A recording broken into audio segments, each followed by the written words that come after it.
Això és el programa d'Scratch que tinc fet. I en aquest vídeo explicaré el que ja he fet.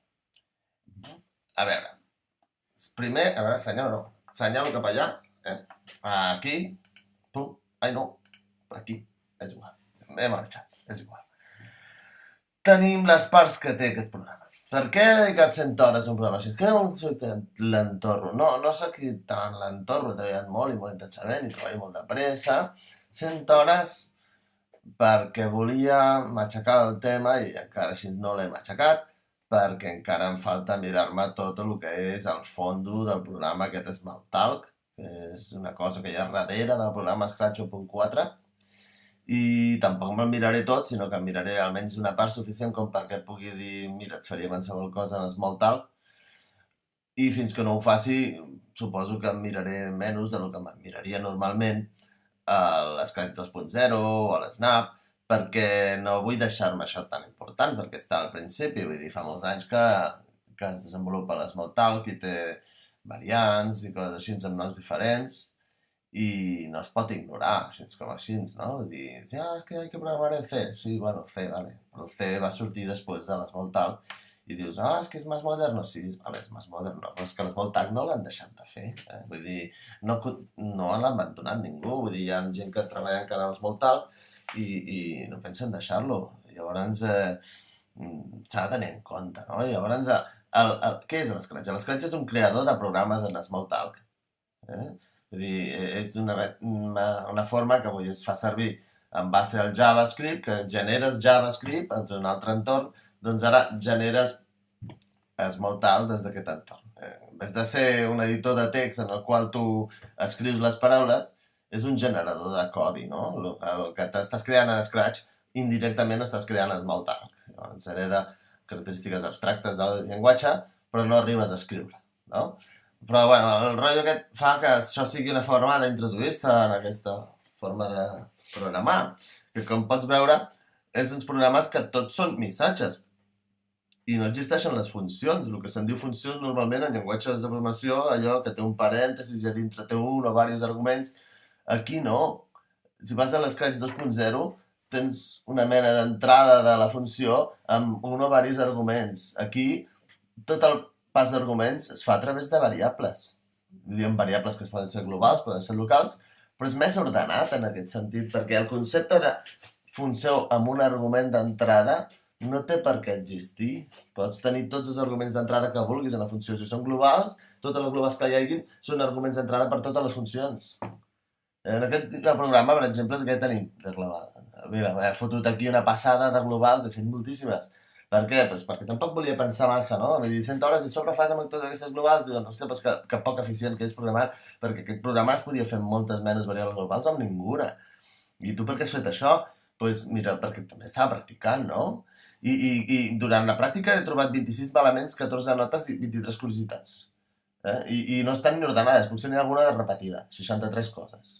Veiem una mica què són els malaments. Els malaments són idees que he de tornar a mirar i he de resumir, i que una vegada resumides, per acabar-me-les de treure de sobre, podria fer vídeos. Vídeos, aquest malament, observacions, no?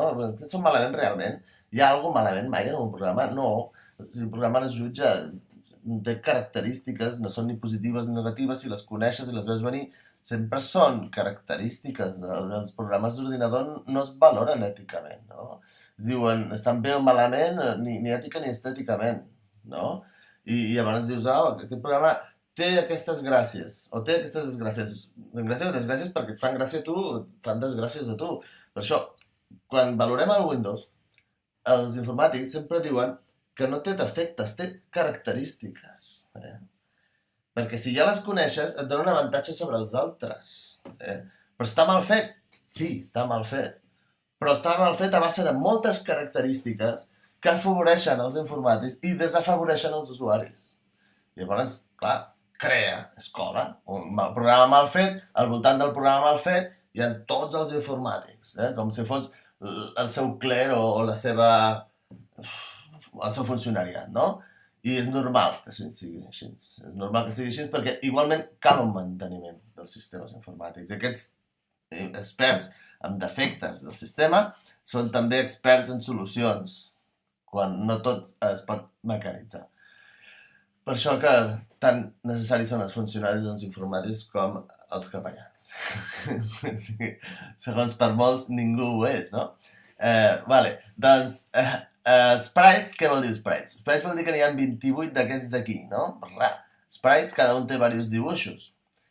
Veus que en total hi ha 100 dibuixos? Quina casualitat. I de sons 100, són molts aquests sons, no se senten 100 sons? No, no se senten. I també una part important està en diversos idiomes. Anem aquí a la narradora, anem als sons, i veus cat felicitats, esp felicitats. Estan els fons en diversos idiomes, molts estan per triplicat, aquests sons. També això justifica el temps necessari per fer una cosa en 3 idiomes. Els sons els he hagut de gravar i molts diverses vegades. I després corregir-los el volum, corregir-los que se sentís més la música que el so o menys al revés. Després m'he trobat al final una cosa molt graciosa, que és un d'aquests sons dels petardos. No sé si és un d'aquests que li he canviat el nom, però que quan es reprodueix el YouTube em diu que és un so de petardo amb drets d'autor. Llavors, que no puc, sense pagar-li diners al que ha fet aquell petardo, no puc cobrar res per d'allò perquè faria un delicte. Bueno, doncs no ho faré, o sigui, el dia que tingui de fer una versió d'aquest programa per ser ensenyada en posar publicitat que no sigui la que ja porta de YouTube, que no la cobro jo, la cobra YouTube. Però si jo volgués també cobrar una petita part de la publicitat del producte aquest, doncs tindria de canviar el petardo. Vull dir, la música de Mozart no paga drets d'autor, és lliure de drets d'autor, però el petardo té drets d'autor. Llavors hauria de canviar aquest petardo per complir a les normes de YouTube perquè no sortissin problemes, com a mínim. Però de totes maneres no crec que sigui cap problema, però ho adverteixen perquè s'ha de ser correcte. Aquell petardo té drets d'autor perquè s'ha especificat que aquell petardo té drets d'autor. I llavors, què més de curiositats tenim per aquí? Aquesta del petardo em sembla que com no l'he apuntada dintre de la llista de curiositats, doncs ja està bé que la digui en aquest vídeo. Veiem que els blocs de codi 175 són molts, no? Alguns d'aquests blocs de codi solament són molt petits, solament tenen una cosa així o menys, no? Alguns són més llargs, però no n'hi ha cap de massa complicat. Vull dir, fer un repàs per tot aquest codi seria una forma de justificar una sèrie de vídeos, però no pot fer vídeos tan llargs com aquest. A menys que fes un vídeo d'índex que direccionés els altres vídeos, que no estaria gens malament, no ho fa ningú, però algú ho hauria de fer. Tampoc estaria gens malament que fes tots els vídeos en veu artificial per poder fer-lo en 40 idiomes, sense problemes, i corregir parts i tal, però no ho penso fer tampoc. I tampoc estaria malament que fes un vídeo llarg enorme i després el tallés per trossos per fer molts vídeos petits perquè la gent no es cansi. Però no ho penso fer, perquè me l'hauria de tornar a mirar, és que no tinc temps.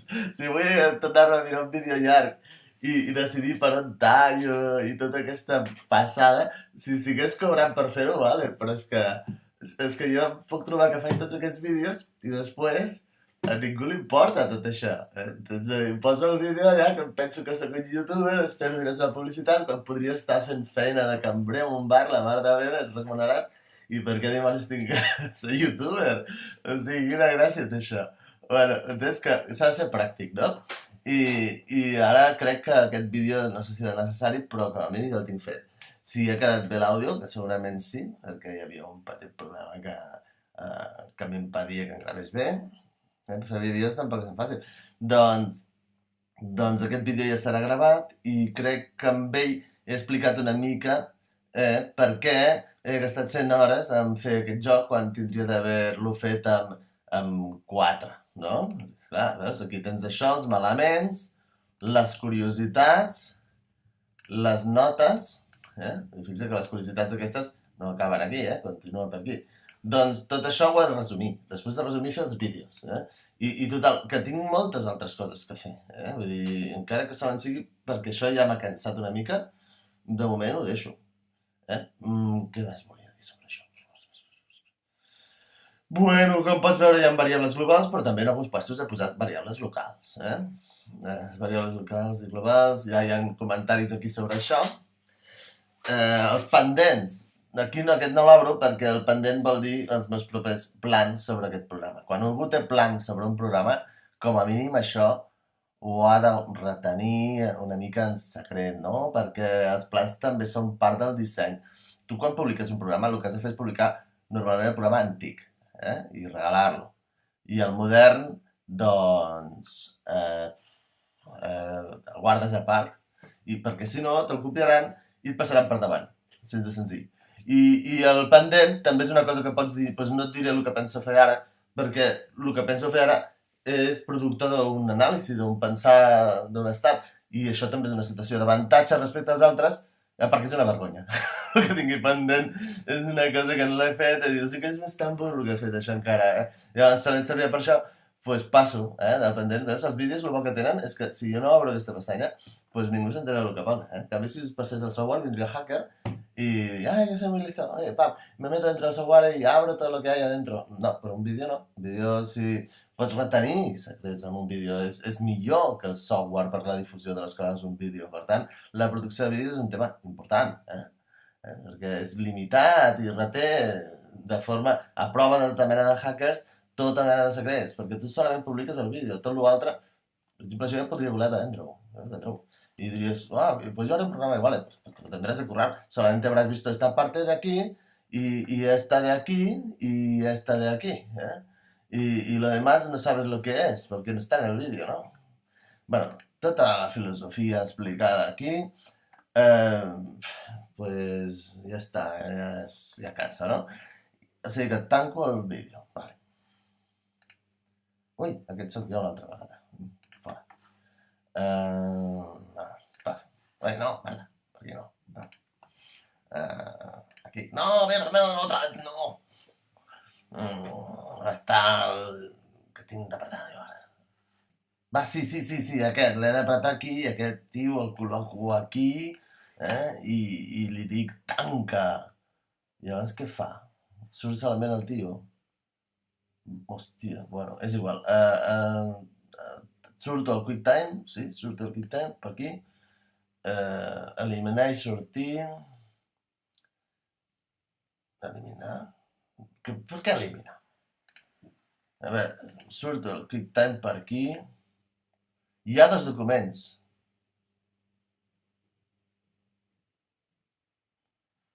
Revisar els canvis. Cosa.